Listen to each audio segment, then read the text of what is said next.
It's Saturday, 3rd February 2018, and I'm here with my colleague Kim Larkin to talk about what's been happening in the cryptocurrency regulatory space over the last week or so. This week, we're going to not talk so much about Hong Kong. We're going to talk about what's been happening in other places. And as we are only Hong Kong lawyers and not qualified to comment on those jurisdictions, this is very much just in the way of a chat about what we can see from the media and hear from our clients has been happening. So, Kim, I understand that Facebook and Tencent, the operator of WeChat, the Chinese equivalent, have both come out this week to say that they will not support advertising of ICOs and crypto trading exchanges. Can you tell me a bit about that and the impact you think it's likely to have? Yes, well, Facebook came out first on 30th of January with a post on their blog saying that they're changing their policy, which will ban adverts relating to Bitcoin and ICOs, among other things. And then the following day, 31st, one of Tencent's group companies, Tencent Internet Finance, said that they were also banning advertising of ICOs and crypto trading and any other related services such as payment channels and other promotional services. I think what's interesting in both of these cases is that they both talk about the kind of the fraudulent downside of cryptocurrencies. Tencent's announcement is called Putting an End to Virtual Currencies, Illegal Financial Activities. And illegal here is an obvious reference to the September 2017 government statement, which actually declared all ICOs and cryptocurrency trading to be illegal in China. Because in China, they've suffered a lot of fraudulent activity. There was a statement back in September 17 saying that some 90% of Chinese ICOs were thought to be scams. And I think that's probably why China cracked down so kind of quickly and probably harshly, which has also led to criticisms in some ways, in that the restrictions that have been placed on ICOs has really kind of led to China losing its lead in this space. And also the kind of the funding for the the blockchain applications, which ICOs are used for, that has been pretty much dampened by the very stringent regulation in China. Yeah, that's interesting because I was actually reading that India is trying to clamp down on ICOs, but is at the same time trying to promote blockchain. And as you've just mentioned, they, to some extent, may go hand in hand because of the access to funding. Of course, there may be many motivations for Facebook and Tencent restricting promotion. They may be afraid of being prosecuted themselves, perhaps, for promoting these instruments that might be securities, etc. And presumably they also may get advertising from banks and have other links with banks. So you do wonder about some of the motivation for this. But the US hasn't banned ICOs, has it? So what do you think the motivation for Facebook is in coming up with this restriction? That's a good question. I mean, you're right. ICOs and cryptocurrencies have not been banned in the US.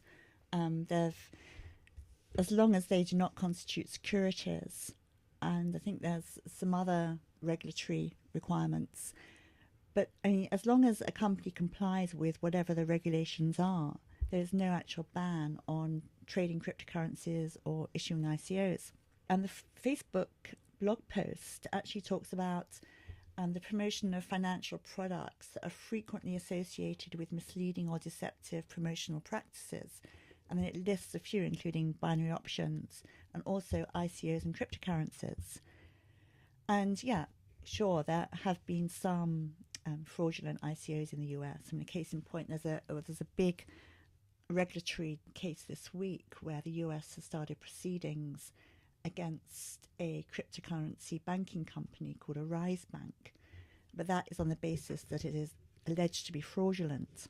But I'm sure that for every fraudulent ICO, there are many more which are perfectly legitimate. Yeah, like some of the ones we see that people come to us for advice on, basically. Yeah, exactly. Ones that are either saying this is not a security, it's basically crowdfunding, and it's not a security under US law, or other ones which maybe do fall within the security definition, where the US regulations, such as for sales only to accredited investors, are being complied with.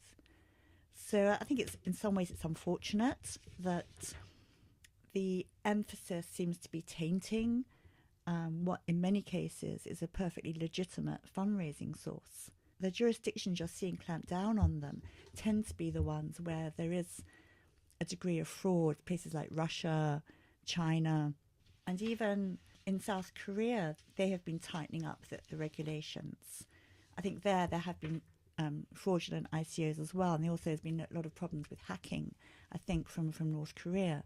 So that in each jurisdiction there are particular dangers that the regulators are trying to contend with. But I don't think that necessarily means that the underlying ICOs are problematic in themselves. Yeah, absolutely. So the US is also, I've heard, making it difficult for people to list ETFs that invest in Bitcoin. Do you think that's the case? Yes, definitely. The US SEC issued a letter on the 18th of January saying that it doesn't intend to approve any retail ETFs which are going to invest in Bitcoin and other cryptocurrencies. And here they're citing investor protection concerns. And they set out a number of concerns that they have with investments in cryptocurrencies. The main risks they're worried about are things like fraud, manipulation, things like the valuation, how you value an ETF which invests in Bitcoin, things like arbitrage, as well as liquidity. So again, the SEC's very much putting the emphasis on investor protection, which may be valid given that these are retail ETFs being offered to members of the public. They're not restricted just to professionals.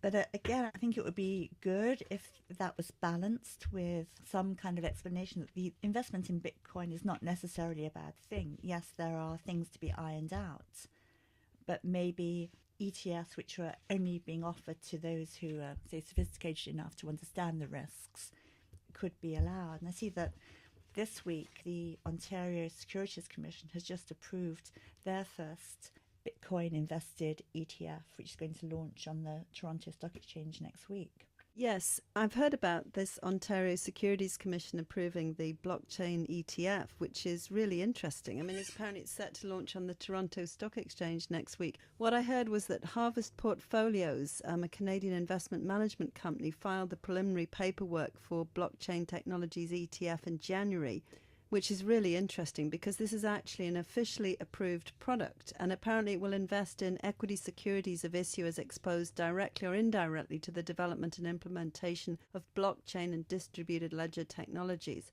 So that sort of brings us back to the point you were talking about earlier, which is where does the money come from to actually invest in the potentially hugely beneficial blockchain technology, which may well move economies forward. And I think it's extremely welcome that the Canadians are actually seeing an official way forward with this, instead of more of a knee-jerk reaction of seeking to ban various areas in the attempt to stamp out fraud, which of course happens in all areas of investment. It just happens to be much more clearly and historically regulated in areas which are not in the crypto space.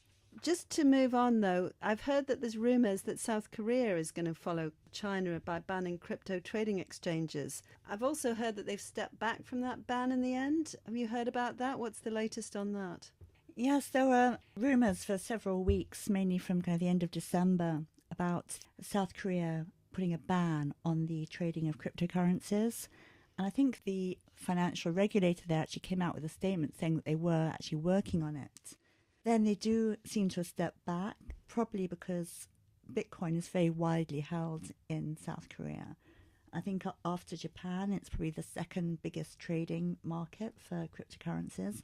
So what they did instead, and I think it's probably quite sensible, is that rather than actually ban the trading of cryptocurrencies, they have tightened up the banking accounting system. I think previously a cryptocurrency exchange would have an account with a bank, and then the bank would then allow people who wanted to trade on the relevant exchanges to have virtual accounts which were anonymous.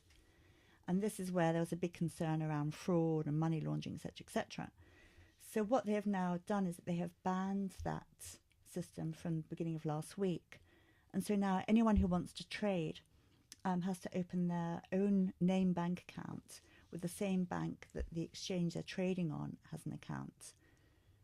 So it's going the sort of KYC AML route to dealing with this rather than a total ban, which seems to make a lot of sense, that they're just making it more transparent. Yeah, exactly. But the thing is, of course, that this will then slow down trading on the exchanges, because if you want to trade, you can't just go along and put your money in a virtual account. Now, yeah, this is huge now barrier to entry into the market. Yeah. So I think also there's only 6 banks in South Korea which are actually authorized to do this. That's interesting, isn't it? Wow, they must be happy about it, those 6 banks. I think there's also a ban on foreigners opening accounts with... Yeah, I can understand that. I mean, I did hear there was a lot of arbitrage opportunities going on of people actually going back and forth to Korea and actually collecting currency because of the arbitrage of the price of crypto in Korea compared with the price of it in other places. Yeah, I think it's trading at least at like a 40% premium in Korea. Yeah. So I wish I'd thought about getting a plane ticket to Korea. And also they've put in these new anti-money laundering guidelines for all banks to comply with, really beefing up the amount of KYC that banks have to conduct on anyone who wants to trade Bitcoins or any other cryptocurrency on an exchange. But still, that seems to be a far more sensible way of regulating these things. It does, and it's interesting that both Japan and Korea are sort of finding a way through this to actually allow it to happen and find some type of equilibrium on regulation. So what about other jurisdictions? Are they looking at regulating ICOs and cryptos? Yeah, well, Russia's kind of going a similar way. Rather than ban it, they want to legalize it. And they're also going to bring in regulation. They're going to bring in requirements for any exchange that's trading cryptocurrencies, that they will have to be licensed. And then there will be capital requirements. And they're also going to impose limits on how much unqualified investors can buy in terms of digital coins and tokens. So again, there'll be AML, KYC procedures carried out on anyone who wants to, buy into cryptocurrencies through an exchange. And Russia, interestingly, also is talking about having their own national cryptocurrency. It's going to be called the crypto ruble, which will be legal tender in Russia. At the moment, I think the only country that has a legal means of payment in terms of cryptocurrency is Japan, where they have legalized Bitcoin. They did that at least a year ago, so they were way ahead of the pack. Wow, that's so interesting, isn't it? Yeah. Yeah, and how about Hong Kong's great rival, Singapore? What are they doing at the moment? You hear a lot about Singapore supposedly being, ahead of Hong Kong in this space, but I don't think that's actually true. What they have done is they recently issued a consultation paper, which is still out for responses, which will basically require anyone who's trading virtual currencies or e-currencies, i.e. having a digital wallet, those entities will have to be licensed. And then they will also have to comply with certain requirements, capital requirements, AML, also various requirements around the technology and how they protect it, how they protect data, that kind of thing. Yeah, I have heard that some people actually like the idea that there is a license because it makes them feel okay. We're doing what's allowed here. We're licensed and nothing is going to change dramatically, because whereas in Hong Kong it just isn't really regulated unless it happens to fall into existing legislation. I think for some people that's an enormous opportunity. For others, it creates so much uncertainty for them as to what might happen next that they don't want to make the same level of investment that they might be willing to make in Singapore. Although, of course, it remains to be seen whether this goes ahead. In reality, any cryptocurrency exchange in Hong Kong, they're all obtaining MSO licenses. Mm-hmm. Not because the cryptocurrencies are regarded as money or currency, because they're not. The FSTB and the Monetary Authority have said that. But still, if they are actually receiving real money or they're exchanging it for cryptocurrencies, most of these exchanges, to be cautious, are getting the license, and most of them are also carrying out KYC.